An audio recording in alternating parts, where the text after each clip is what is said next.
la chance cet après-midi d'avoir deux intervenants pour nous parler justement de la collecte, entre autres, du recyclage des masques chirurgicaux usagés, puisqu'à la Bernerie, depuis le 8 mars, on a collecté à peu près 7000 masques. Voilà. Donc, Monsieur Humeau, gérant de l'entreprise Solutions Recyclage, est donc là pour nous parler de tout ça, accompagné de Laure Guéry, qui s'investit au niveau de l'entreprise TEHP, si je ne fais pas d'erreur, donc Territoire à énergie humaine positive. Qui est une association. Qui est une association, voilà, d'accord. Et donc, voilà, moi je vous laisse la parole. Je crois qu'on va laisser Laure commencer. Oui, il n'y a pas de souci. Donc, je vais commencer et puis je donnerai la parole à Monsieur Olivier Humeau au fur et à mesure. Alors, je vais partager l'écran. Est-ce que vous voyez tout? Oui, c'est bon. Oui. C'est bon? Oui. Alors, avant de vous parler du recyclage des masques, on va faire un petit tour de ce qu'est un masque, en quelle matière il est fait et comment il est fabriqué, parce que c'est des choses qu'il faut qu'on sache avant d'envisager le recyclage. Donc on va revenir à l'origine et essayer de comprendre de quoi est fait un masque et comment il est fabriqué. Alors, à votre avis, un masque c'est quoi? C'est en papier, c'est en tissu, c'est en plastique? Les élèves. Je pense que c'est un mix d'un peu de tout. Je suis pas sûr que ce soit totalement du papier, parce que ce sera embêtant les jours de pluie. Il doit avoir du plastique, à mon avis, ouais. C'est un mélange de différentes matières. Un mélange de plusieurs matières. Alors, on va regarder tout ça en détail. Mais en grande partie, c'est essentiellement des plastiques, parce qu'il n'y en a pas qu'un, il y en a plusieurs. Alors, ce masque, il est composé, on va dire, de 3 éléments essentiels, c'est-à-dire ce qu'on appelle le corps du masque, dont on parlera après, les 2 élastiques, et la barrette nasale, qui est sympa pour tous les porteurs de lunettes. Alors, ces élastiques, c'est des plastiques. Donc, il y en a de différentes sortes. Soit c'est du polyamide, qu'on appelle PA, soit du polyester. On a beaucoup de vêtements en polyester. Et dedans, on a mis ce qu'on appelle de l'élastane, que vous connaissez peut-être sous le nom de Lycra, c'est une marque. Et ça, c'est aussi du plastique, c'est un dérivé de polyuréthane. On peut aussi trouver du latex dedans, qui est un dérivé du caoutchouc. Ça, c'est pour les élastiques. Donc, vous voyez plusieurs plastiques à l'intérieur de ces élastiques. Ensuite, la barrette nasale. Alors, la barrette nasale, il y en a de plusieurs types. On en a rencontré de plusieurs types. Des barrettes nasales qui sont faites en aluminium. Donc là, on est plutôt sur des métaux. Ou un fil d'acier. Recouvert. Lui aussi de plastique, soit du PE, ce qu'on appelle le polyéthylène, ou PVC. Et il y a, dernièrement, des barrettes nasales qui sont 100% en PP, c'est-à-dire le polypropylène. Donc vous voyez déjà sur les 2 éléments accessoires, pas mal de plastique, un petit peu de métal. Maintenant, on va passer au corps du masque, ce qui nous intéresse pour le recyclage plus principalement. Alors, ce corps du masque, c'est du plastique, entièrement du plastique. Ce corps de masque, c'est entièrement du polypropylène, de son petit nom PP. Et cette matière plastique, ce polypropylène, vous en avez tous déjà rencontré dans la vie quotidienne, puisque vous côtoyez plein d'objets en polypropylène dans votre vie. Alors, on peut faire avec le polypropylène les fameuses pailles plastiques que vous avez tous utilisées dans les McDo, etc. On peut faire des chaises, on peut faire des poubelles, on peut faire du cordage et des liens. On fait aussi beaucoup de barquettes alimentaires. On fait aussi beaucoup de pochettes plastiques que vous utilisez dans le milieu scolaire. Et on fait, si vous regardez en bas à droite, des sols sportifs colorés pour certaines aires, soit de basket, de tennis, etc. Et on fait aussi quelque chose d'assez surprenant. On fait des billets de banque en polypropylène. Donc par exemple le Canada, le Royaume-Uni, leurs billets de banque sont en polypropylène. Chez nous en France, on a un peu de polypropylène dans les billets de banque, mais d'autres choses. Voilà. Donc voilà un petit peu pour cette matière assez courante qui est le polypropylène.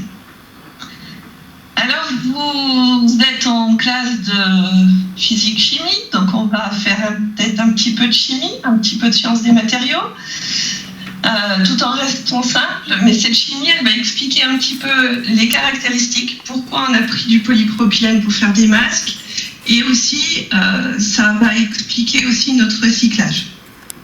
Alors un petit peu de chimie, donc ce polypropylène a été pour la première fois synthétisé en 1954. Donc c'est pas un matériau qui est nouveau, hein, c'est quelque chose qu'on connaît depuis longtemps. Pour avoir un ordre de grandeur, on est à peu près 80 millions de tonnes par an produites dans le monde de polypropylène. Le plus gros producteur de polypropylène est la Chine, avec 26 millions de tonnes. Pour vous donner une idée, nous en France, on fabrique 1,3 million de tonnes en France de polypropylène. Alors ce polypropylène, c'est ce qu'on appelle un plastique, mais quand on regarde la chimie, c'est ce qu'on appelle un polymère. Alors un polymère, c'est une macromolécule. Macromolécule, ça veut dire un très très grand nombre d'atomes, donc avec une masse moléculaire assez élevée. Tous les polymères tous les plastiques, donc tous les polymères sont de ce type-là. Donc un très très grand nombre d'atomes et une très grande masse moléculaire. Alors on va rentrer un tout petit peu dans le détail. C'est parti. Chimie. Alors, ce polymère, il a pour origine ce qu'on appelle un monomère, le propylène. Donc vous avez la formule chimique qui est affiché. Ce monomère, on va le dupliquer, enfin lui faire une liaison, le lier n fois, c'est-à-dire un très très grand nombre de fois ce monomère pour avoir du polypropylène. Alors, ce monomère, il vient d'où ? Eh bien, il vient essentiellement du pétrole. Il faut pas oublier que les plastiques dans leur ensemble, le polypropylène en particulier, c'est un dérivé de ce qu'on appelle le naphta. Le naphta, c'est un résidu qu'on obtient quand on fait le raffinage du pétrole brut. Donc on raffine le pétrole brut pour obtenir des carburants. Et dans ce raffinage, il y a un résidu qui s'appelle le naphta et qui va nous permettre de synthétiser toutes les molécules, une grande partie des molécules de plastique. Et il y a un tout petit peu de ce qu'on appelle du polypropylène biosourcé, un tout petit peu, pour différentes raisons, qui peut s'obtenir à partir de végétaux ou à partir de huiles usagées. Donc on peut synthétiser ce polypropylène à partir de ça, mais dans la grande majorité, c'est à partir du naphta, du raffinage du pétrole brut, et c'est une question de prix, c'est-à-dire c'est très peu cher puisque c'est à partir d'un résidu que sont faits les plastiques. Alors on prend ce monomère, ce propylène, et puis on va l'attacher n fois, un très grand nombre de fois. C'est ce qu'on appelle la polymérisation, donc pour obtenir un polymère. Donc voilà, vous avez la molécule, le monomère, qu'on va attacher, et on a fait un petit schéma en dessous, on va l'attacher, et vous avez un groupe CH3, et la plupart du temps, le propylène qu'on va utiliser, nous, c'est les CH3 vont être tous du même côté. Vous voyez sur la chaîne, ils vont tous être du même côté. Il y a des propylènes où les CH3 ne sont pas du même côté, mais c'est pas ce qui nous intéresse, c'est pas le plus courant. Cette polymérisation, c'est on accroche des wagons comme un train, les mêmes wagons, exactement les mêmes wagons, il y a un très grand nombre de fois. En chimie, cette accroche est faite par des liaisons covalentes, c'est-à-dire deux atomes qui se partagent deux électrons, comme dans le dihydrogène. Donc ça, je vous renvoie à vos cours de physique-chimie. et à votre professeur pour creuser un petit peu si vous voulez en apprendre plus. Voilà un petit peu pour l'aspect chimie et comment est fabriqué le polypropylène.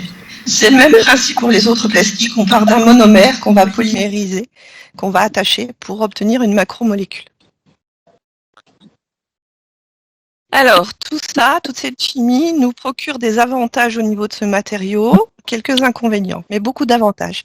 Le premier avantage, c'est qu'il est très peu cher. C'est un plastique qui est très utilisé parce qu'il est très très bon marché et il provient d'un résidu de raffinage.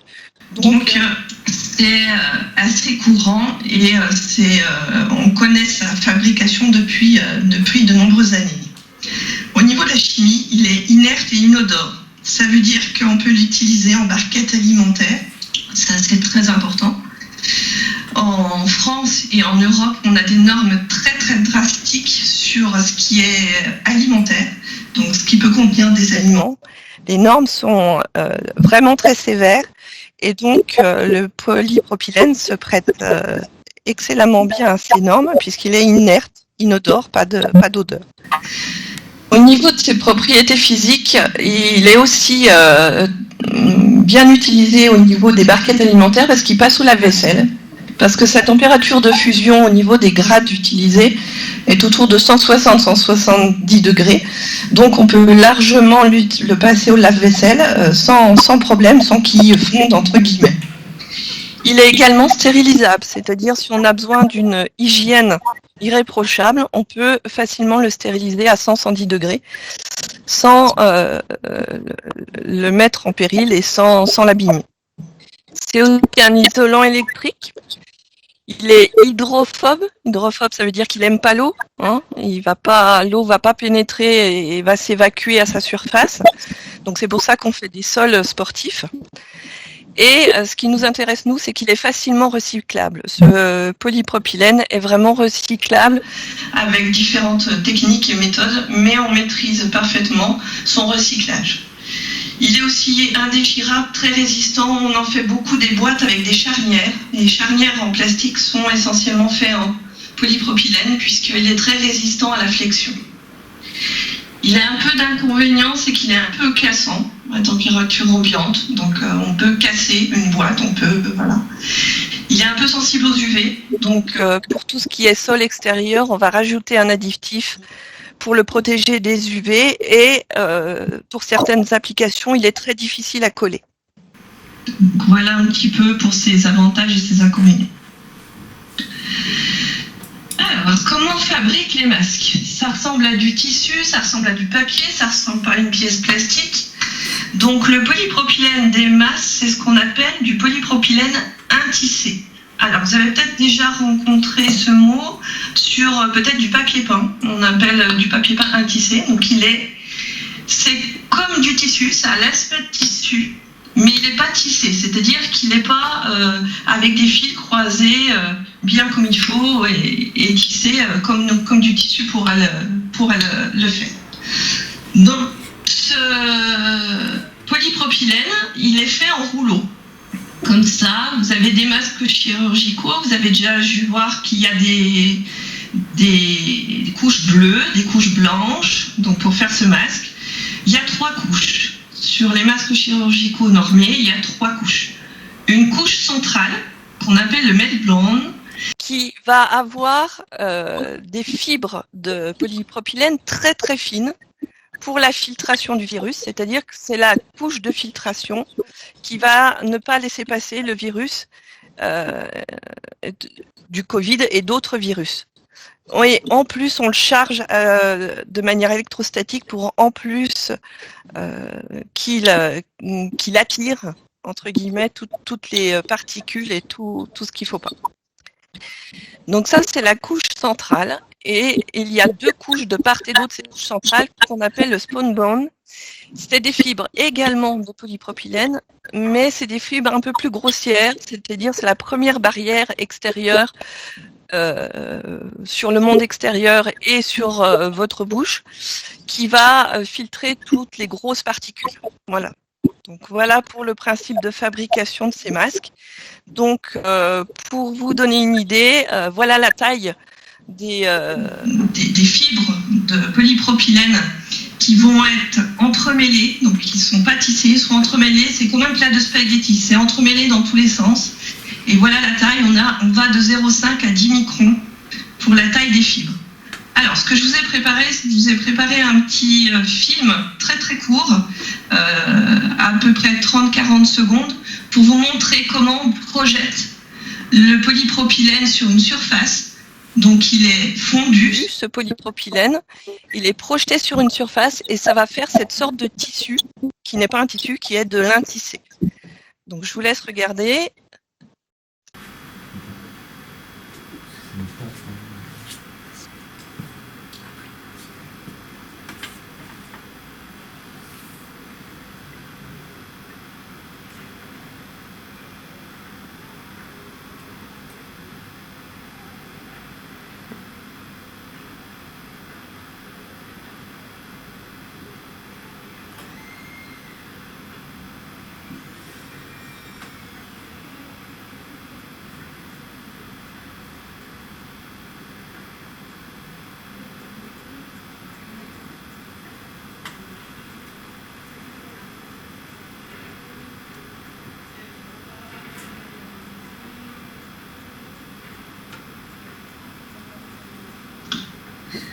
Donc vous avez vu, ça fait un rideau de fil qui est projeté sur une surface plane et ça fait des rouleaux et c'est ça la matière première pour faire les masques, donc pour faire le corps du masque.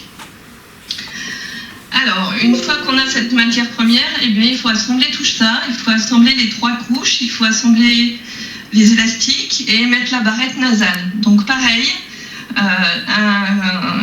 un court film pour vous montrer comment on fait tout ça.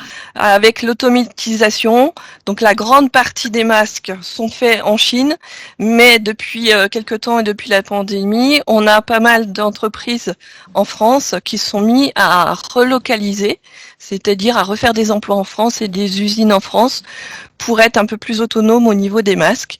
Donc voilà ce que ça donne. Il y a plusieurs types de machines qui existent. Voilà un type de machine pour la fabrication.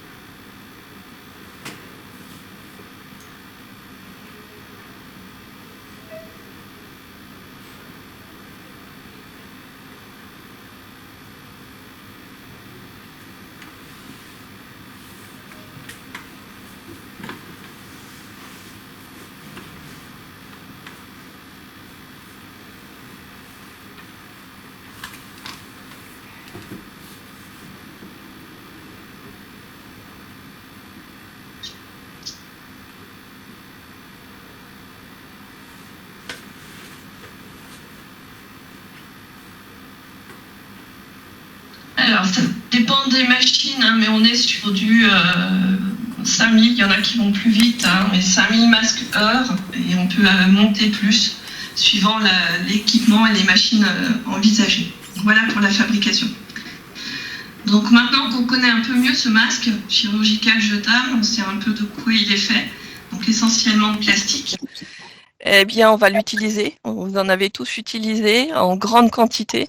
Donc maintenant, est-ce que c'est un déchet? Est-ce qu'on recycle? Pour vous donner une idée, on est à plus de 150 millions de masques en France utilisés par semaine. Ça, c'est en période Covid. Mais en période non Covid, on est quand même à plus de 50 millions en période normale de masques par semaine. Bien évidemment, il y a toutes les structures sanitaires, les hôpitaux, etc., qui utilisent des masques, même en période non Covid. Mais il y a aussi 2 grosses industries qui utilisent des masques tout le temps. C'est l'industrie agroalimentaire, tout ce qui fabrique de l'alimentation, les employés sont avec des masques.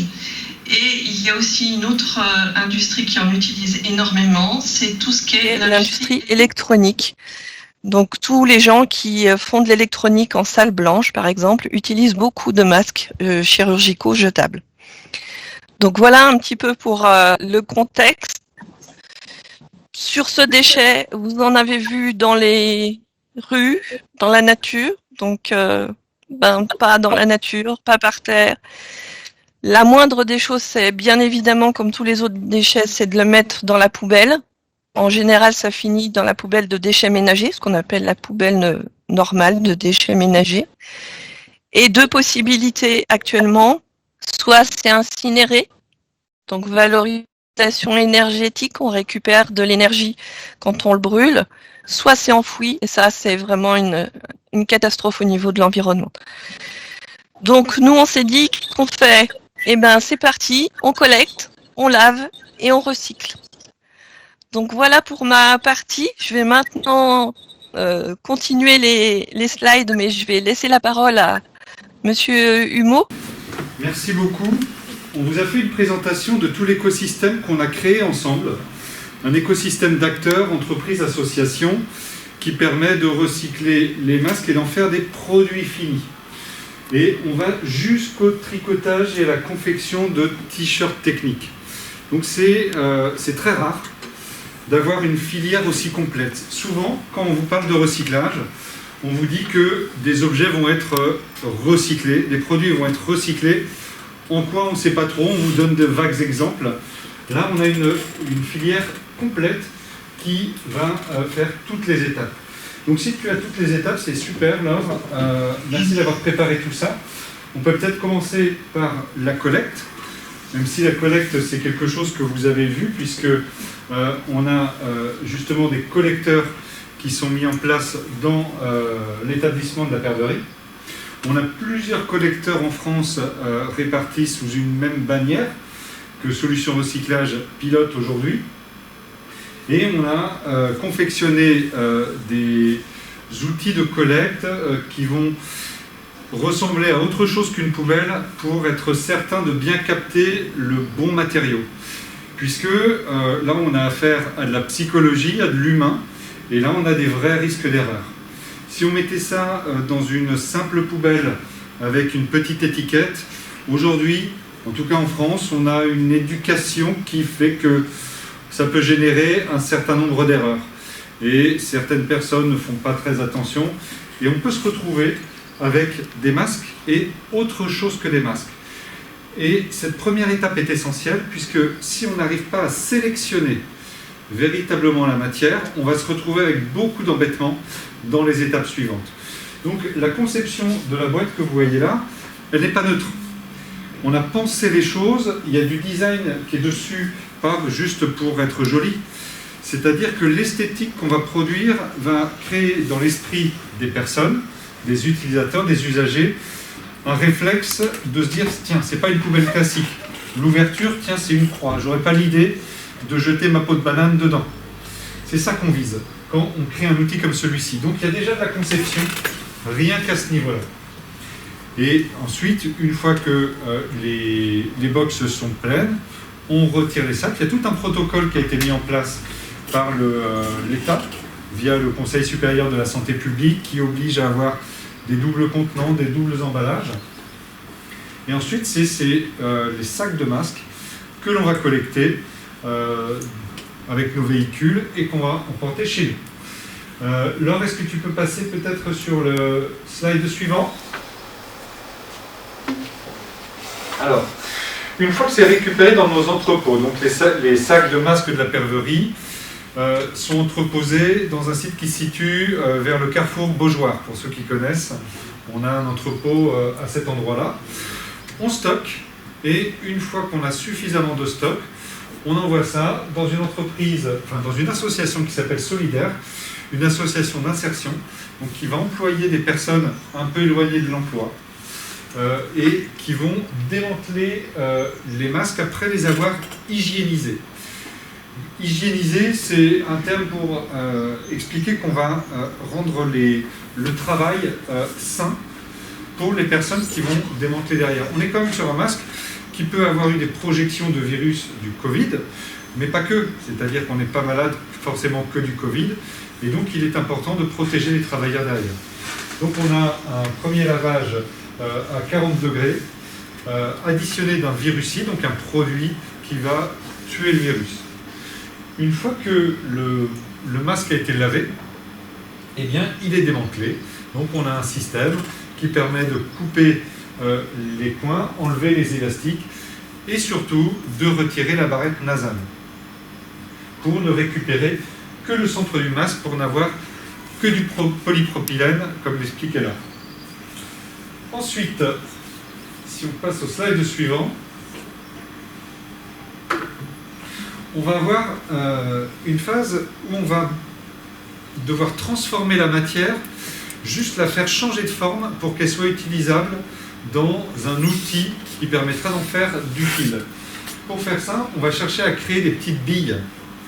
Donc pour faire des petites billes, il faut avoir une possibilité d'entrer dans une machine qui va chauffer le polypropylène pour le faire fondre. Pour ça, on a besoin de broyer la matière. Donc ça, c'est du broyat de masque. On la fait rentrer dans une machine qui va faire fondre, qui va monter en température le produit et qui va pousser le produit dans une filière, donc un petit trou pour faire une sorte de spaghetti qui va être coupé ensuite en petites billes qu'on va retrouver ici. C'est ce qu'on appelle la granulation, qu'on appelle du compoundage quand on s'arrange pour ajouter parfois certains matériaux, certains additifs qui vont permettre parfois d'assouplir la matière, de mettre des antioxydants qui vont protéger le polymère, parfois mettre des colorants, des produits anti-UV. Voilà ce qu'on obtient à la fin de cette deuxième séquence. Et là, on est toujours dans l'Ain, donc dans les Alpes, comme ce qu'on a vu juste avant avec l'association solidaire. Donc, la filière, une fois que c'est parti de Nantes et de toute la France, on essaie de rester en local. Alors, c'est en local, loin de nos bases ici, mais l'intérêt, c'est de faire le plus de proximité possible, puisque si on était dans un système de recyclage classique, souvent vous savez où est l'étape suivante, qui peut être locale, mais si toutes les étapes qui suivent sont éloignées de 1000 km ou plus, ça fait quelque chose qui n'a pas de sens. Alors que là, on a réussi à grouper toutes les étapes secondaires. Est-ce qu'on peut passer au slide suivant ? Alors voilà, une fois qu'on a les granulés, on va repasser dans une autre machine où, pareil, avec quelques additifs qui va permettre d'assouplir la matière, on va réussir à faire des fils de quelques microns, des fils très très fins. En réalité, c'est même un peu plus complexe que ça, c'est-à-dire que ce sont des filaments très fins qui vont s'entrecroiser entre eux pour faire un fil composé de plusieurs filaments, un fil très fin, à partir de filaments extrêmement fins. Et ce fil-là que vous voyez ici, donc ça c'est du fil, c'est une photo du fil qui a été réalisé à partir des masques, donc on voit bien qu'il est bleu.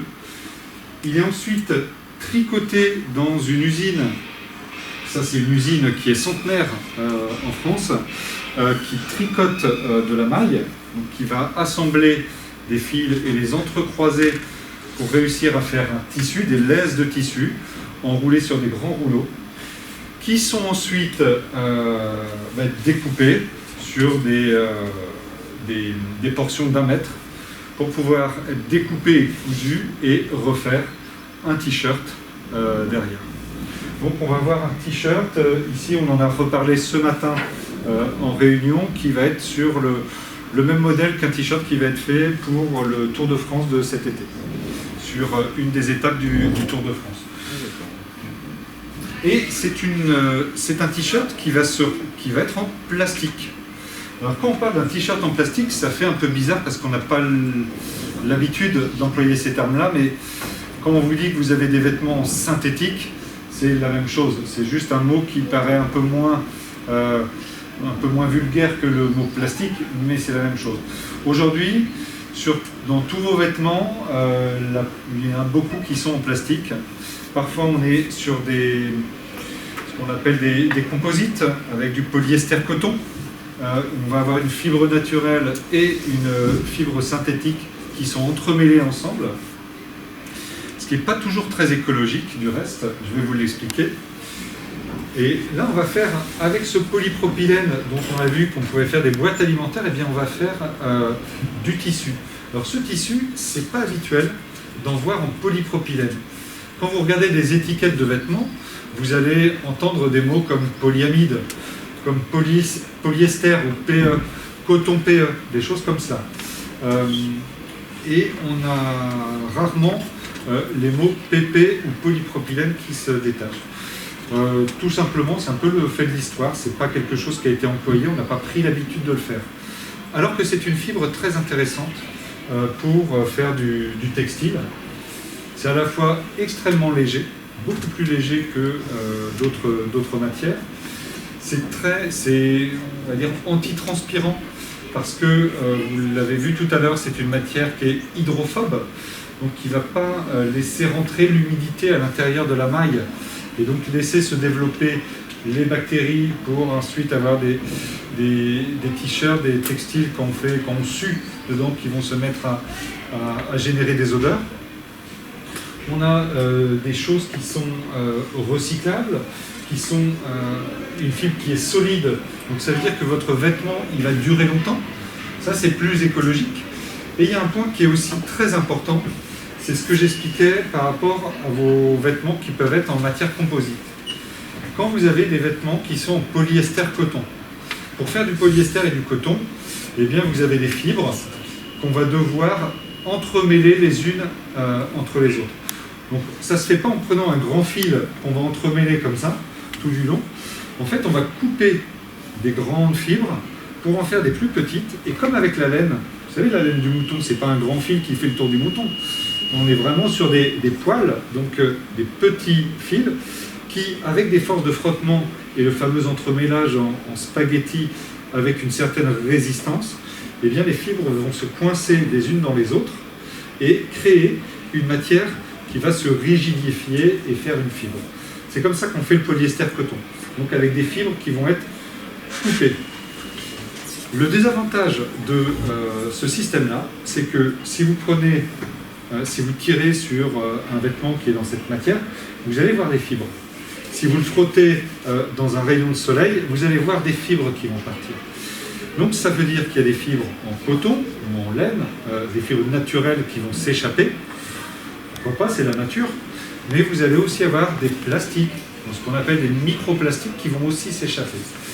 Et le gros problème écologique que ça pose, c'est que quand vous lavez vos vêtements, eh bien, les microfibres de plastique, dans ce cas-là, vont partir avec les eaux de lavage en étant frottées dans le tambour du lave-linge. Ça va s'échapper, partir dans les eaux de lavage. Dans les eaux de lavage, ça va aller dans les eaux usées et les stations d'épuration. Ça ne va pas forcément être filtré parce que c'est suffisamment fin pour passer les filtres. Donc ça va se retrouver dans le milieu naturel, c'est-à-dire la petite rivière du coin ou la Loire, en l'occurrence pour ce qui est de l'agglomération nantaise, et de la Loire, on se retrouve dans l'océan Atlantique. Et ensuite, vous voyez des reportages à la télévision qui va vous parler des microplastiques en mer. On a tous l'impression que ça vient d'Asie, de Chine, d'ailleurs du Vietnam, avec des gens qui ne savent pas bien gérer les choses, et puis c'est ailleurs, c'est pas chez nous. Alors qu'en fait, les microplastiques, c'est nous qui les portons sur nous. Donc dans notre consommation, dans nos achats, il faut faire aussi attention à ça. Alors pourquoi c'est mieux de faire des choses en polypropylène? C'est pas tant le polypropylène qui est important. Ce qui est important, c'est le fait que le fil soit continu. Donc là, comme on est sur une monomatière, un monomatériau, on va faire un fil qui va faire des kilomètres et des kilomètres de long et enrouler autour d'une bobine. Et c'est avec ça qu'on va confectionner le t-shirt. Donc on va couper des bouts pour les coudre et pour fabriquer un t-shirt. Mais quand vous le mettez dans le lave-linge, il n'y a pas un fil entier qui s'en va. Il n'y a pas de micro-fils qui vont pouvoir s'échapper. Donc c'est là où on a cet effet environnemental qui est vraiment intéressant. Se passer complètement du plastique en matière textile, c'est compliqué aujourd'hui. On y est tellement habitué que vous n'auriez pas les mêmes vêtements. On est en train de travailler depuis quelques années sur les fibres à partir de lin, par exemple, ou de chanvre, mais ce n'est pas encore complètement abouti. On n'a pas des quantités folles et on a encore la majorité de nos vêtements qui viennent d'Asie et fabriqués avec des matières plastiques. Et tant qu'on en est là, si on peut quand même profiter des intérêts de la matière plastique en tant que vêtement, mais sans en avoir les inconvénients, ou en tout cas en les diminuant les impacts environnementaux, Eh bien, c'est parfait. C'est pour ça qu'on a décidé de faire cette filière avec des t-shirts. Donc, et là, on arrive au bout de la boucle où on fabrique un t-shirt. On a des masques qui peuvent nous poser quelques problèmes pour avoir une gamme de t-shirts à peu près homogène. Vous avez tous vu à la télé le développement des masques noirs, des masques orange, vert fluo, et maintenant on a toutes les couleurs de l'arc-en-ciel. Si on veut garder un t-shirt bleu, c'est un petit peu compliqué de mettre du noir avec, ça gêne un peu la fabrication. Donc il y a ces masques-là, plus le petit plastique des barrettes, plus les élastiques, plus les petites traces où les endroits où l'élastique est soudé au masque. Donc il peut y avoir un peu de colle. Tous ces endroits-là, tous ces aspects-là sont des plastiques différents, ne sont pas du polypropylène pur. Et pour le coup, on va les insérer dans d'autres pièces plastiques plus massives, avec un procédé qui s'appelle de l'injection plastique. Donc c'est une machine aussi qui va pousser de la matière en fusion dans un petit orifice qui va déboucher sur un moule. Et on va mettre de la matière comme de la pâte à modeler. Vous mettez cette pâte en fusion dans un moule, vous laissez refroidir, vous ouvrez le moule et vous avez une pièce rigide. Et on peut faire des pots de fleurs avec cela ou des boîtes aux lettres. Donc ça, c'est des produits qui sont déjà faits par Créastus et par Cyclades, un des acteurs du projet. Et on pourra faire encore d'autres objets sans aucun problème avec cette matière-là.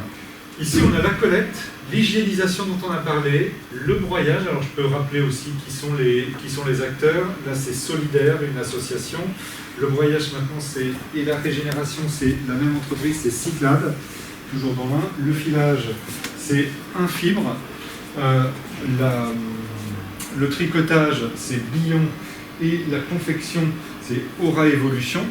Mais il manque un acteur là-dedans.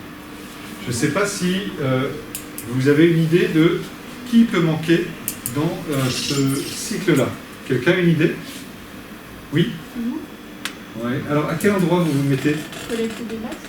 Ici? Oui. Ok. Et l'achat des produits qui ressortent.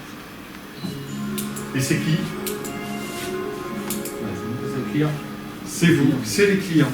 Alors, pour qu'une boucle circulaire fonctionne, vous avez probablement entendu parler d'économie circulaire.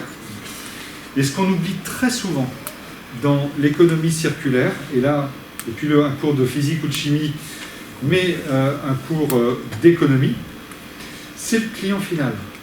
Souvent, on se dit, ah oui, pour faire de l'économie circulaire, c'est facile, il faut donner son objet à quelqu'un qui va l'utiliser ou qui va le retransformer ou le réparer.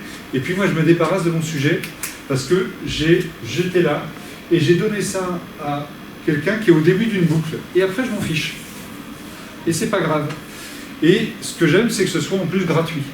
Sauf que toute l'économie d'une boucle de recyclage, eh bien, elle tient à ce qu'il y a à la fin, ici, au client final.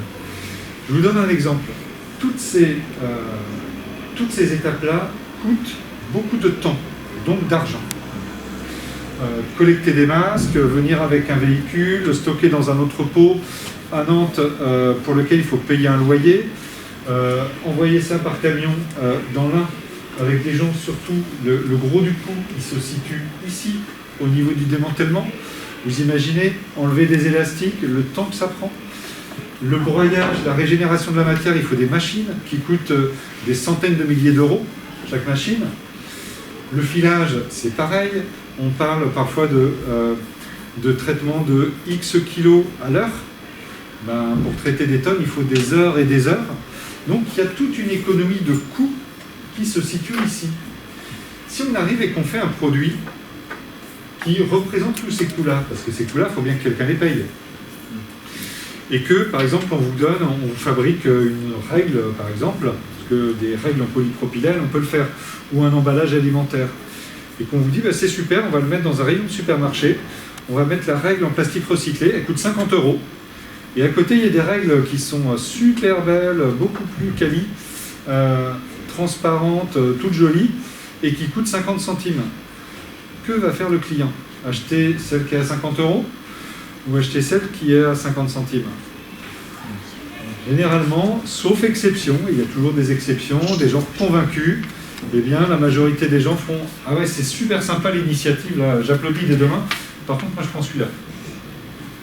Et on est tous comme ça, dans notre majorité. Donc c'est pour ça que dans ce cycle-là, on a cherché à créer justement une boucle écologique mais aussi économique qui fait qu'on va réussir à intégrer tous ces coûts-là dans un coût matière qui se tient.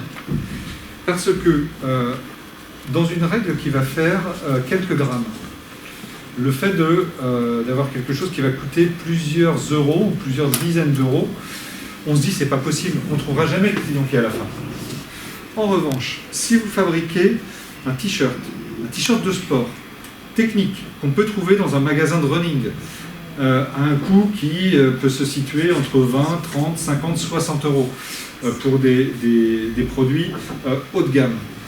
Et bien là, pour quelques grammes de plastique aussi, mais qu'on peut vendre plusieurs euros, plusieurs dizaines d'euros, et bien là, le coût du circuit qui lui va coûter plusieurs euros par matière, par objet fini, et bien là on va pouvoir l'intégrer dans ce coût-là, puisque si, imaginons que ça coûte 3 euros et qu'on vende quelque chose, on aurait pu le vendre 27 euros, on se dit bah allez on va rajouter 3 euros et ça va coûter 30, le client qui était prêt à s'acheter un t-shirt, en voyant 3 euros d'écart, et bien là il pourra faire un geste en disant bah allez pour 3 euros de plus, je veux bien faire un geste écologique.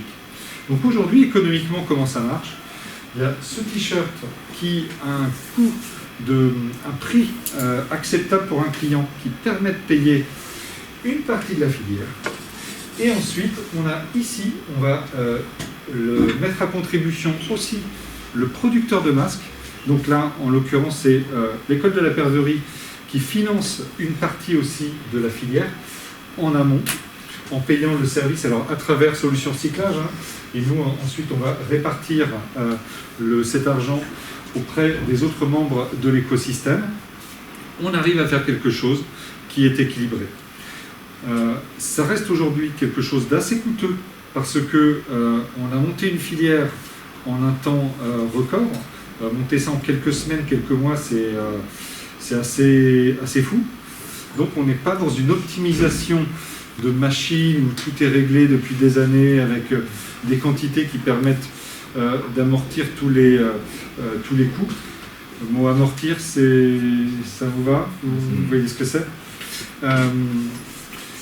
Et donc aujourd'hui on a quelque chose qui est assez onéreux, mais dont on peut espérer que les coûts vont baisser. Alors non pas parce qu'on imagine que le masque va perdurer fortement, il est probable que on ne vive plus tout à fait de la même façon désormais, que le port du masque va peut-être devenir une habitude dans certains contextes, donc il y aura toujours du masque. Et comme le disait Laure, dans certains métiers on utilise du masque, mais aussi des blouses jetables qui sont également dans la même matière. Vous voyez dans l'agroalimentaire des gens qui ont des charlottes sur la tête, c'est la même matière, on est sur le même sujet. Et c'est justement là-dessus qu'on est en train de s'orienter en se disant le coup d'après, finalement, c'est peut-être une occasion de relancer le recyclage de ces produits qui sont générés en grosse quantité et qui partent aujourd'hui en décharge ou en incinération. Donc chez Solutions Recyclage, il y a quelques années, on recyclait déjà tout ce qui est blouse, charlotte, dans des entreprises, par exemple, qui fabriquent du beurre à côté de Nantes, ou imaginez pour des questions d'hygiène, tous les salariés, plusieurs centaines de salariés, ont une blouse et dès qu'ils sortent à l'extérieur pour fumer leurs cigarettes ou pour faire une pause, sont obligés de changer d'équipement. Donc on jette, et on jette, et on jette des centaines, des milliers d'habits complets en polypropylène dans ces industries-là.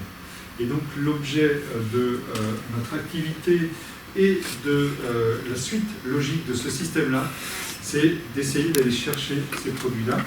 Et c'est pas encore tout à fait officiel, mais on est normalement lauréat d'un appel à projet de l'ADEME et de la région Pays de la Loire pour nous aider à déployer cette action-là dans les mois qui viennent. Voilà ce que je pouvais vous en dire. maintenant, je pense qu'on peut lancer les questions. Laure, tu es avec nous Oui, je suis avec vous. Super. Eh bien, j'ai envie de vous inviter à poser vos questions. Quelqu'un se lance? Oui. J'avais juste une question par rapport à ce que vous venez de dire.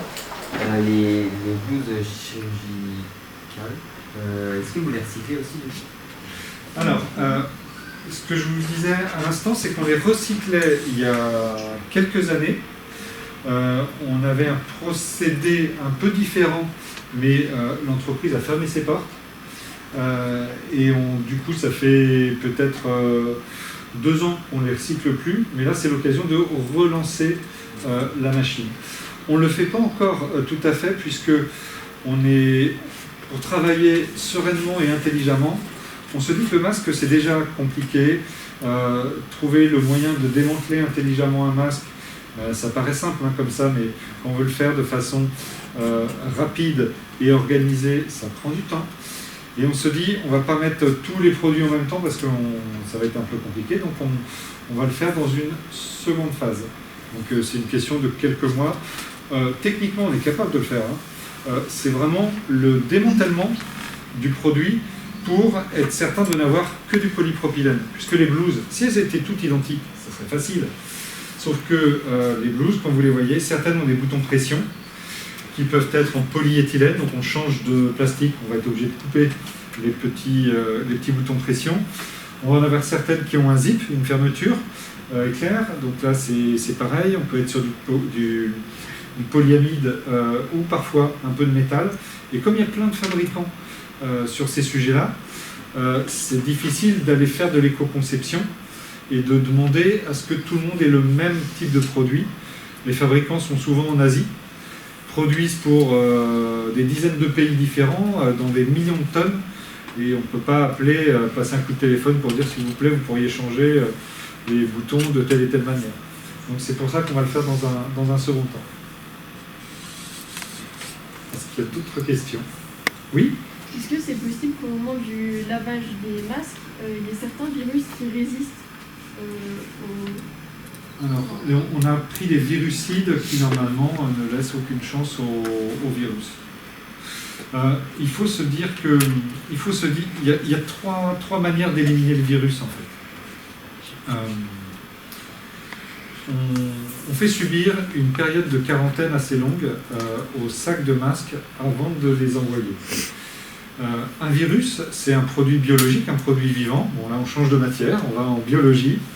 Et un virus a besoin d'un support vivant et humide pour pouvoir continuer de vivre. Sur des supports inertes, comme des masques à certaines conditions de température, ils ont une durée de vie qui va être limitée dans le temps, alors plus ou moins longue. Pour le Covid, on a estimé que c'était plusieurs jours, sans avoir de certitude sur le nombre de jours. Donc nous, on a prévu une semaine minimum.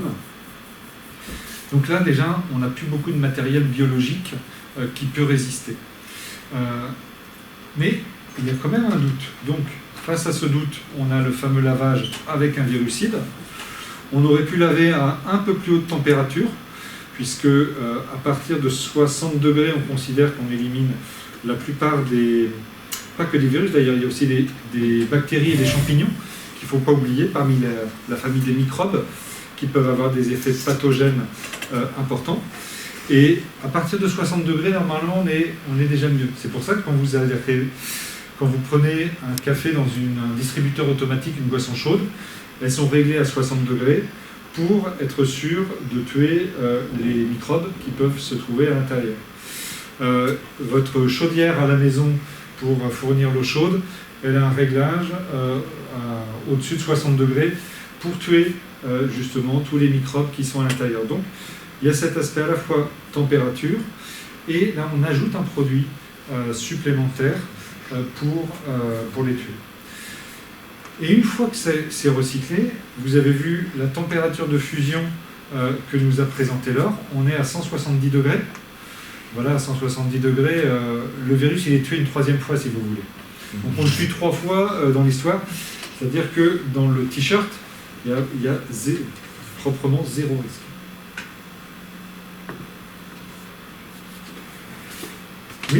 pour continuer sur les t-shirts, du coup, est-ce que vous avez déjà mis en place des ventes de t-shirts et de matériaux ou c'est pas encore le cas? C'est pas encore le cas, c'est en cours. C'est-à-dire que tout le process est prêt. Les t-shirts, ils sont pas. En fait, ce qui est intéressant dans cet écosystème, c'est que on n'innove pas en créant des choses qu'on n'a jamais faites. Et en prenant quelqu'un qui n'a jamais fait de t-shirt et puis on lui dit bah tiens tu vas voir ça va être facile. Là tous les membres de l'écosystème sont hyper spécialisés dans leur sujet. Donc en fait on a juste additionné des pièces d'un puzzle qui est complètement cohérent pour faire cette boucle là. Et donc les t-shirts, comme je vous le disais, il y a des t-shirts qui sont faits à partir de matières recyclées ou de polypropylène vierge qui sont prévus pour le Tour de France, par exemple, à Oyonnax. Toutes ces techniques-là, elles sont présentes. Il y a un point qui est quand même important, c'est que pour lancer une machine et faire une production, eh bien souvent il vous faut un stock minimum. Et comme quand vous faites de la cuisine, vous n'allez pas faire une micro-quantité pour une demi-personne, c'est un petit peu plus compliqué que de faire un grand plat puis ensuite de répartir. Eh bien, quand vous êtes dans l'industrie, c'est pareil, c'est beaucoup plus simple et c'est parfois juste faisable d'avoir certaines quantités. Donc aujourd'hui, malgré le fait qu'on soit en mai et que ça fasse plusieurs mois qu'on ait démarré la collecte, si vous voulez, le temps que les choses se mettent en place, les dispositifs de tri ont été mis en place chez les clients. Les clients ont commencé à les remplir, ont commencé à nous renvoyer la matière et on est dans des quantités significatives aujourd'hui, mais qui ne permettent pas de sortir les t-shirts. On imagine, alors je crois c'est cet été, on espère juillet. Juillet les t-shirts. Ouais. Et si je peux rajouter 2 mots. Oui. Donc, Monsieur Humeau, vous parlez de quantité. Donc, nous, on fait plusieurs essais pour rendre la filière industrielle viable. Donc, on a besoin de faire plusieurs essais. Quand on fait un essai, on a besoin de 100 kg de matière minimum. Votre masque que vous portez, il fait entre 2 et 3 grammes. Si vous enlevez les élastiques et la barrette nasale, il nous reste 2 grammes et encore maxi. Donc, à chaque fois, pour avoir 2 grammes de matière, il faut quelqu'un qui coupe les élastiques et qui enlève la barrette nasale. Donc, à 2 grammes le masque, je ne sais pas si vous voyez ce que ça fait pour démanteler 100 kilos, déjà. Donc, à chaque essai, ça fait une jolie multiplication. Donc, il faut du temps, il faut beaucoup de personnes. Et tout ça, ça se met en place. Donc, à chaque fois qu'on fait un essai à 100 kilos, ça veut dire qu'on a démantelé en amont 100 kilos de masque. À 2 grammes le masque, vous voyez ce que ça fait. Il faut un peu de temps. Donc là, on a fait plusieurs essais. On est en mise au point industrielle et on aura les t-shirts à vous montrer au mois de juillet. Aujourd'hui, du fil a été fait. Et voilà, toutes les phases suivantes, eh bien, on prend encore, voilà, ce qu'on imagine, c'est à peu près un gros mois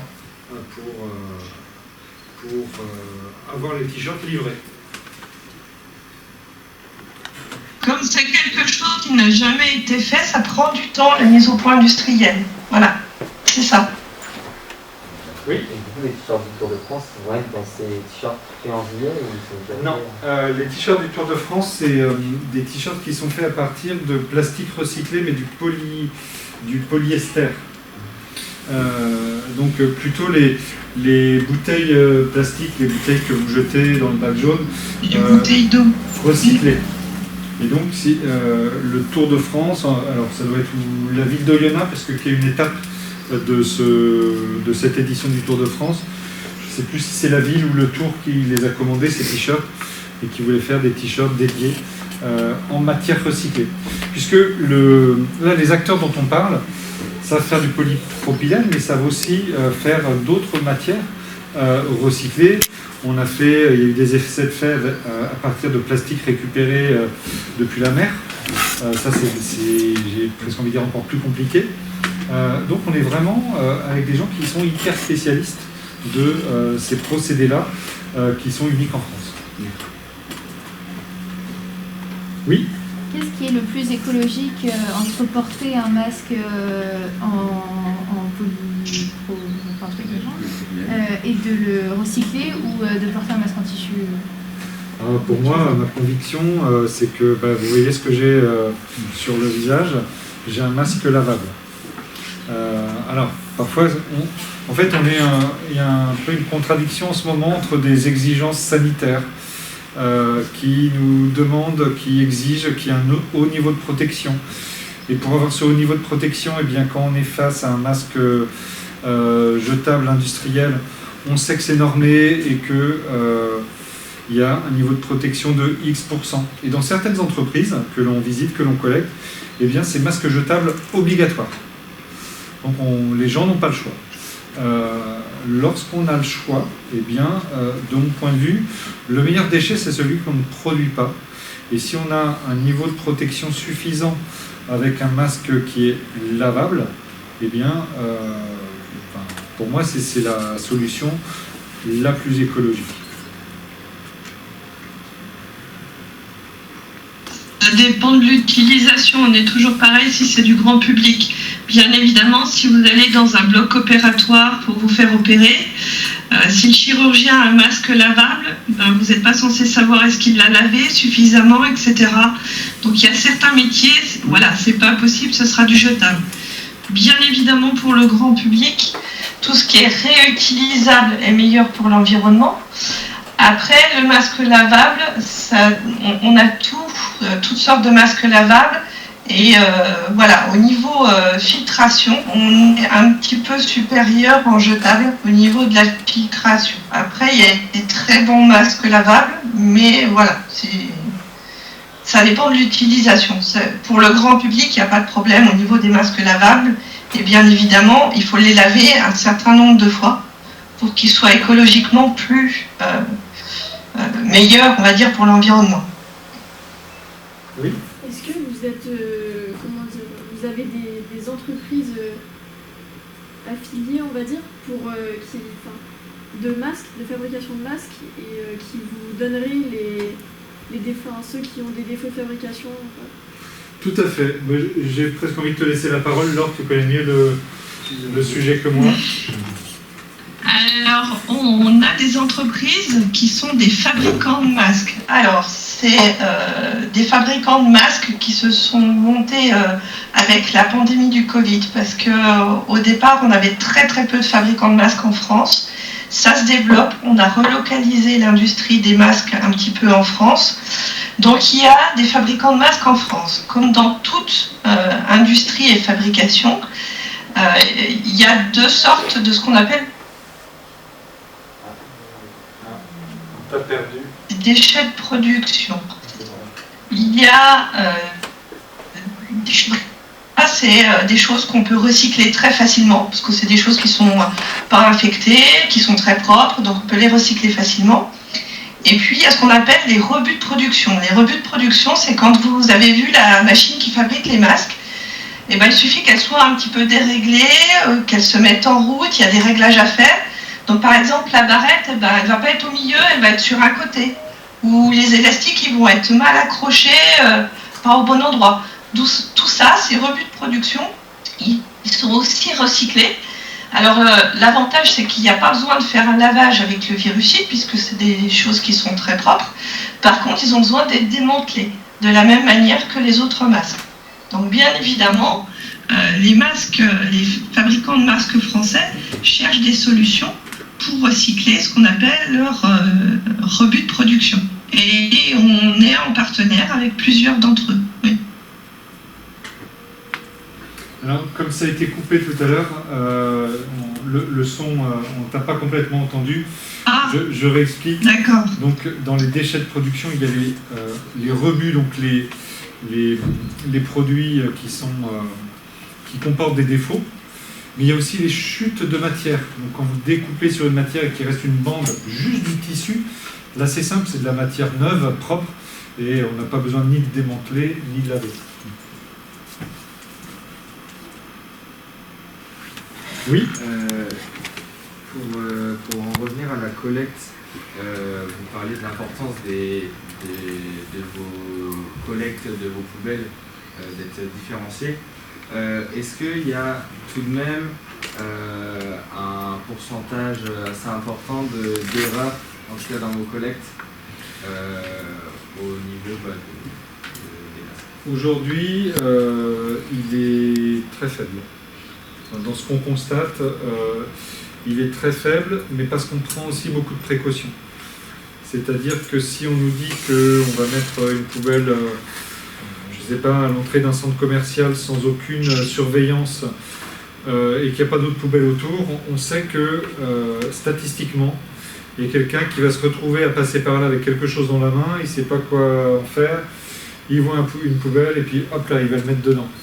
Là, on essaie de se prémunir contre tous ces dangers-là en positionnant les collecteurs à des endroits qui peuvent être sous surveillance ou qu'il y ait une pédagogie qui soit faite auprès des usagers pour bien leur faire comprendre de quoi il s'agit. Je crois qu'à la Perverie, vous avez eu tous des mails, il y a eu pas mal de pédagogie autour de cela en disant on va lancer un projet autour des masques, vous allez avoir les collecteurs, regardez, ils ont telle forme, vous allez les retrouver à tel endroit, on vous met des photos, il y a de la signalétique qui est faite pour que vous ne vous trompiez pas. Donc avec des techniques comme ça, on arrive à garantir une qualité de sac vraiment intéressante. Je ne sais pas si toi dans l'Ain, Laure, tu fais les mêmes constats que nous. Oui, alors c'est pour ça qu'on a fait le choix de ne pas faire une collecte qu'on appelle grand public, mettre des bornes à des centres commerciaux, comme le disait M. Humeau, ou dans les rues, sans surveillance, ça ne marche pas. Vous avez vu le protocole sanitaire. Le protocole sanitaire, ce n'est pas un déchet anodin, le masque, il est potentiellement infecté. Donc pour que nos employés puissent le démanteler sans souci et dans la sécurité totale, il faut ce lavage. Par contre, il ne faut pas qu'ils manipulent les masques, c'est-à-dire qu'ils les trient ou qu'ils soient obligés de faire un tri avant le lavage. Sinon, ils ne sont pas protégés. Donc ça entraîne qu'effectivement, il faut que dans les bornes, il n'y ait que des masques chirurgicaux. Donc effectivement, ça demande une communication, que ce soit dans les écoles, dans les lycées, dans les entreprises également. Par exemple, on s'est aperçu que dans les entreprises, il y avait une erreur à ne pas faire, c'est de poser la borne dans la salle de repos, ce qu'on appelle la salle de repos où les gens mangent. Parce que si on pose ça dans la salle de repos là où les gens mangent, eh ben, on a des restes de repas, des gobelets, voilà, des choses comme ça. Donc ça ne marche pas. Donc il y a une certaine pédagogie. On explique aux employés, aux gens qui vont collecter, à tout le monde, pourquoi il nous faut que des masques jetables, qu'est-ce que ça entraîne et pourquoi on est si exigeant. Voilà. Je vais enchaîner sur le sujet. C'est vrai que là, du coup, à la Perverie, on a essayé vraiment de communiquer, de faire la signalétique. C'est vrai que les collecteurs, on les a mis, on a essayé de regarder le maximum de flux. Donc on a mis beaucoup sur les entrées-sorties. Il y a des collecteurs qui ont bougé. Je ne sais pas si vous avez remarqué aussi, en fonction des besoins. J'ai remarqué par exemple aussi qu'il y a un collecteur qui est monté à l'internat. Et je lui ai dit mais très bien, voilà, ça veut dire que les gens s'approprient aussi à l'endroit où il faut. Après, c'est vrai qu'on d'emblée, on a suivi effectivement cette idée, c'est que les collecteurs, on s'est dit, bah non, on va pas les mettre dans les salles de classe près des poubelles, parce que là, il y a confusion. Pareil, on les a mis loin de ce qui est vraiment salle de repos, par exemple, pour les professeurs. Voilà, on a essayé vraiment de les mettre sur des endroits où ils sont tout seuls. Moi qui collecte les sacs donc, de masques, donc, du coup je vois ce qu'il y a dedans. Je peux dire que sur le site de la Perverie, franchement, il y a vraiment très très peu d'erreurs. Je pense que les sacs ils sont bons à 98%. Le peu d'erreurs qu'on voit souvent, c'est éventuellement des fois un mouchoir qui arrive, bon. Et c'est des confusions aussi avec les poubelles de papier. On se dit bah c'est à recycler donc je mets un papier. Voilà, ça arrive. Mais franchement très très peu. Par contre, là où il y a encore un travail de sensibilisation à faire, c'est qu'en fait on trouve des masques chirurgicaux dans les autres poubelles. Donc là on en trouve quand même un petit peu. Ce qui veut dire qu'il y a une démarche de se dire, bon, je vais faire quelques pas de plus pour aller au collecteur que j'ai repéré ou qui est indiqué. Et l'automatisme n'est pas encore bon à 100%. Bon, après, on est quand même sur 2000 élèves, plus l'encadrement, ça fait partie du jeu, quoi. Voilà. Donc, voilà, ma petite intervention. Oui. Je voulais savoir, donc vous collectez ici, mais vous collectez où pour l'instant? Partout en France. Okay. Partout en France. Il y a toute une logistique qui est organisée, soit par nos propres véhicules, soit via des sous-traitants. On a des clients dans le nord de la France, dans le sud, dans l'est, dans l'ouest, un peu partout.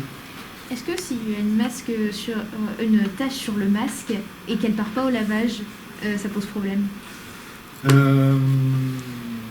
Je ne peux pas vous répondre parce que tant qu'on ne sait pas de quoi est composée la tâche, ça peut être problématique. Mais sur la masse, s'il y a une tâche sur un masque, sur des millions de masques, normalement ça devrait pas poser trop de problèmes dans un effet de dilution, si vous voulez. Mais je vais laisser peut-être Laure préciser mon propos. Alors, une tâche qui résiste au lavage à 40 degrés plus le virucide, qui est quand même un tensioactif, il y a très peu de tâches. Alors peut-être par exemple une tache de sang, c'est peut-être à ça que vous pensez. Vous avez une tache de sang sur un masque, vous saignez du nez, vous avez une tache de sang sur le masque.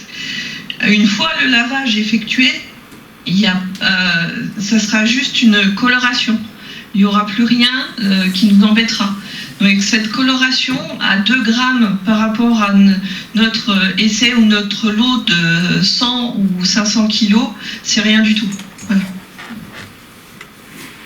Alors il y a une question là du coup pour ceux qui sont en distance. Combien de masques au total collectés aujourd'hui? Est-ce que vous avez une idée? Alors entre tous les masques qui sont déjà arrivés dans l'Ain, ceux qui sont dans les entrepôts en stock à Paris ou chez nous, on est à plusieurs tonnes, je ne sais pas dire exactement aujourd'hui combien, peut-être 5 tonnes. 5 tonnes à 2 grammes, je vous laisse faire le calcul. Voilà. Calculatrice. 1 tonne égale 1 million de grammes. Ok. Donc 5 tonnes à 2 grammes, vous voyez, on est un peu plus de 2 millions. Et pour fabriquer un t-shirt, il faut combien de masques en poids? Alors, un t-shirt, c'est 150 grammes. Et on estime, comme le dit Laure, qu'on est alors plus près de... Il y a eu des hésitations sur combien pèse un masque démantelé. Parce qu'en fait, ça serait tellement simple si on avait des masques tous uniformes. Et ils ont des couleurs différentes. Là, devant les yeux, j'ai du bleu foncé, du bleu clair, du bleu moyen. Mais il n'y a pas que la couleur. Il y a la forme du masque, il y a l'épaisseur de chaque couche qui fait qu'ils ne font pas tous le même poids. Donc nous, on a raisonné à 3 grammes, on va dire, le masque. Et vu que le t-shirt fait 150 grammes, là encore, calculatrice mentale, ça fait 50 masques, c'est ça. 50 masques égale un t-shirt. 150 grammes et 3 grammes. Ah, 3 grammes, oui, dans ce cas-là. C'était 2 grammes, c'est 60 grammes. Oui, c'est ça. Oui. Est-ce que vos vêtements sont vendus en grande surface ou en magasin de sport? Alors, on ne sait pas encore comment on va distribuer les t-shirts pour la simple et bonne raison que nos clients, surtout entreprises, nous demandent s'ils pourront en acheter. En fait, on ne sait pas si on ne va pas tout écouler simplement avec les demandes des clients. Donc, on attend de voir un petit peu les premiers stocks de t-shirts et de voir comment ils partent. Si on voit qu'il y a tout part tout de suite uniquement avec les clients, on ne va pas s'embêter à chercher un réseau de distribution. On va privilégier ceux qui auront mis l'énergie et puis l'argent aussi pour faire une bonne action et qui espèrent donner du sens à leur action en récupérant en plus la matière qui est issue de leur propre masque. Ce serait plus logique que de mettre ça dans des magasins. Si jamais on produit beaucoup plus de masques que la demande, eh bien, on ira effectivement dans des magasins spécialisés. Et donc, si M. Humeau est d'accord, Moi, mon idée, c'est effectivement d'avoir ces t-shirts-là, en fait, pour équiper, par exemple, l'AS au niveau de l'établissement ou le club de hockey. Voilà. Sachant que c'est pas du t-shirt de base qu'on trouve à 2 € dans votre magasin de sport à l'ancienne bleue et blanche classique. On est sur du produit hyper qualitatif. Oui ? Est-ce que vous pensez étendre la collecte dans d'autres pays? Ah, très bonne question.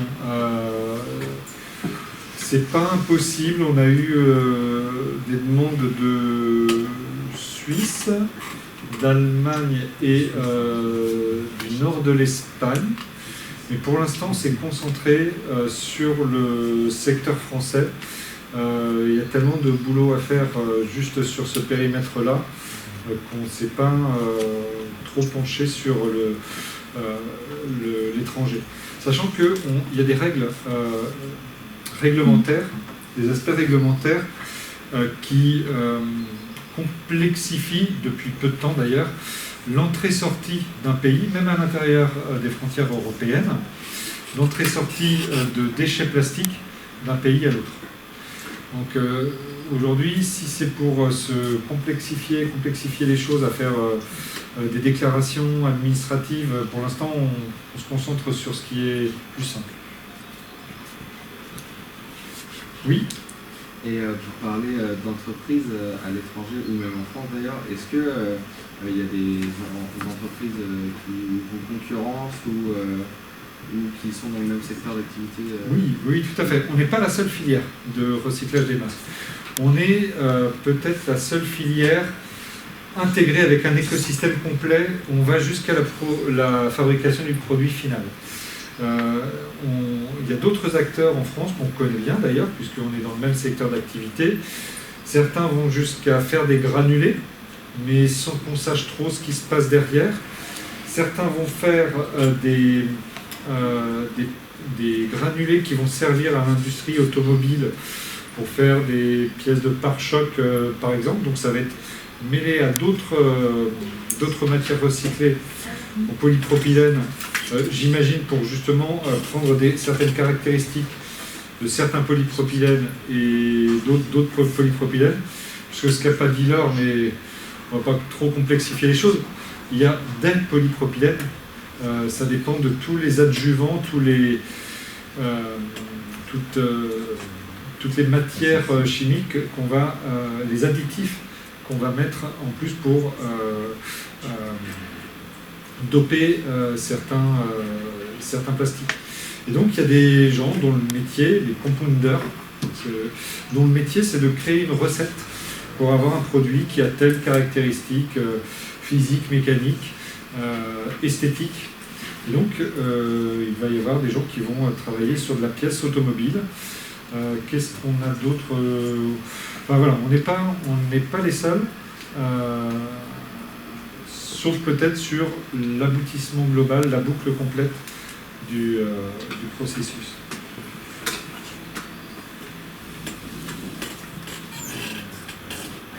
Oui ? Pourquoi les masques sont bleus ? Pourquoi les masques sont bleus J'en sais rien. Quand je sais, je peux répondre. Quand je ne sais pas, je dis que je ne sais pas. Je n'en sais rien. Comme ça, je me dis que c'est peut-être une sorte de couleur standard dans le milieu hospitalier, milieu médical qui a été donné et que par standardisation, tout le monde les fait en bleu, de manière prioritaire. Mais maintenant, il y en existe de toutes les couleurs. On peut peut-être non, c'est ça. C'est ça ? Le bleu, ça vient des blocs opératoires où ils sont en bleu et en boulot bleu. Alors au départ, c'était pour atténuer les éclaboussures de sang qui sont rouges. C'est-à-dire que le sang rouge sur du bleu, ça atténue un peu. Mais c'est vrai que maintenant, il y en a des noirs, il y en a toutes les couleurs, oui. Oui, tout à fait.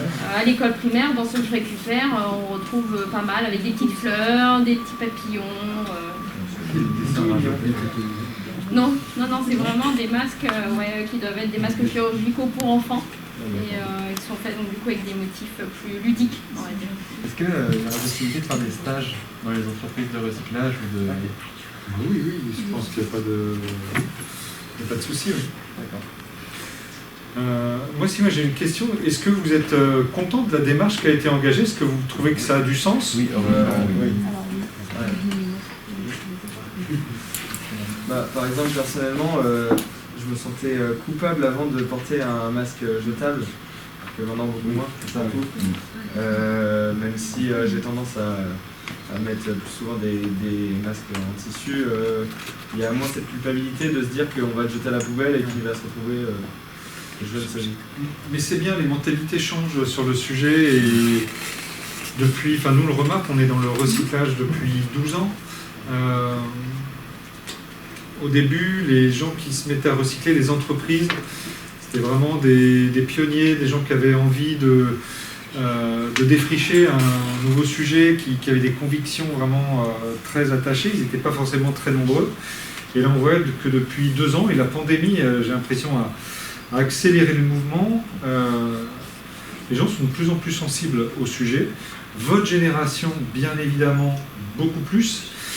Je crois que un des facteurs déclencheurs était il y a, je ne sais plus, 1 an et demi, 2 ans, on a eu pas mal de traitements par les médias du sujet de la pollution des océans par le plastique. Avant, on voyait des pollutions en se disant, ok, il y a une pollution, mais ça nous oblige à réagir et à trouver le remède et à réparer ce qu'on avait fait. Là, maintenant, des microplastiques dans l'océan, réparer ça, c'est plus possible. On a fait la bêtise et on ne peut pas la réparer. On a le sentiment qu'on est allé un peu trop loin. Et que finalement, les générations futures, vous, mais les générations d'après aussi, vont devoir assumer tout ça.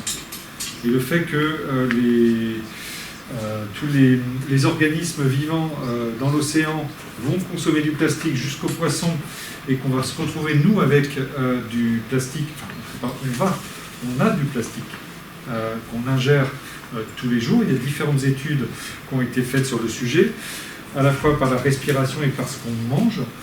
Les effets sanitaires aujourd'hui, il n'y a pas on n'est pas sur des dangers avérés de façon scientifique, prouvée.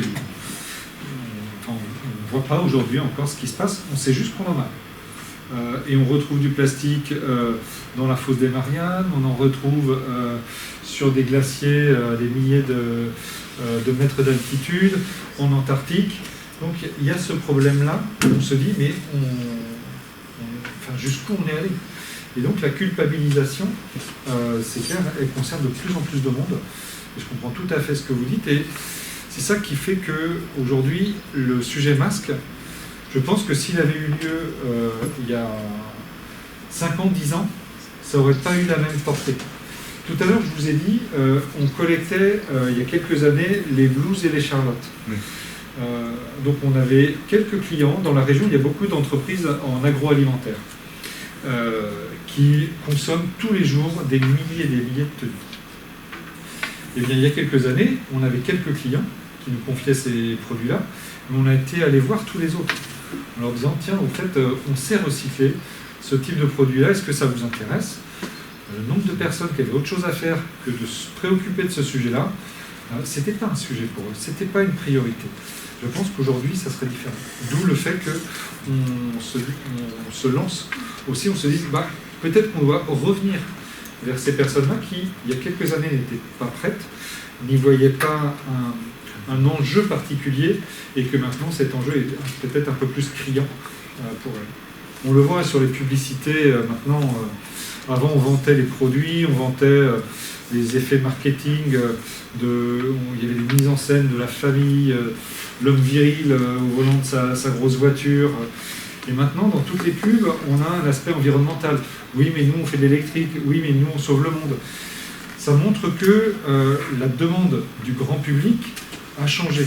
Et ne sous-estimez surtout pas le pouvoir du consommateur. Il est beaucoup plus fort que le pouvoir réglementaire. C'est pas la peine d'attendre des lois, d'attendre des décrets que d'autres fassent à votre place. À votre petite échelle, ce que vous faites a beaucoup de sens et a du pouvoir. Il suffit juste de le multiplier par les millions que vous représentez. Et c'est ça qui va faire bouger les industries. Une industrie qui a envie de faire quelque chose de plus vert, de plus écolo, et où on a un directeur emblématique qui est persuadé qu'il faut aller dans ce secteur-là, et qui finalement se plante parce que ces produits ne se vendent pas dans un magasin, eh bien, il va revenir à l'état antérieur. Donc si le public n'est pas prêt, si le consommateur n'est pas prêt, on parle toujours, au bout de la boucle, il y a l'acheteur final. Si cet acheteur n'est pas prêt, c'est pas la peine d'y aller. Et lui, il fera une faute d'aller dans une direction écologique. Si en revanche, il y a une vraie demande, et là c'est à votre échelle, à vous, individuelle, à celle de votre famille, si vous êtes prêt, que vous êtes demandeur de ces produits, si dans les supermarchés, vous consommez de plus en plus de produits bio, eh bien, les supermarchés vont commencer par créer un petit rayon bio comme ça, puis le rayon bio va faire ça, et puis maintenant, vous voyez ce que c'est devenu dans les supermarchés, les rayons bio. Vous avez une place de plus en plus importante qui leur est consacrée. Donc le pouvoir est aussi entre vos mains.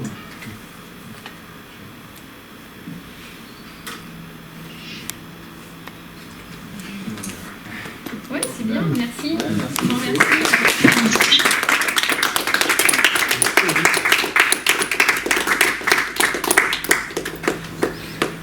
Bien, parfait. Merci beaucoup, Laure Guéry, pour la participation et le temps donné à la conférence. Merci à vous. Voilà, et puis de même, merci Monsieur Humeau pour merci votre présence et de vos votre explications. écoute.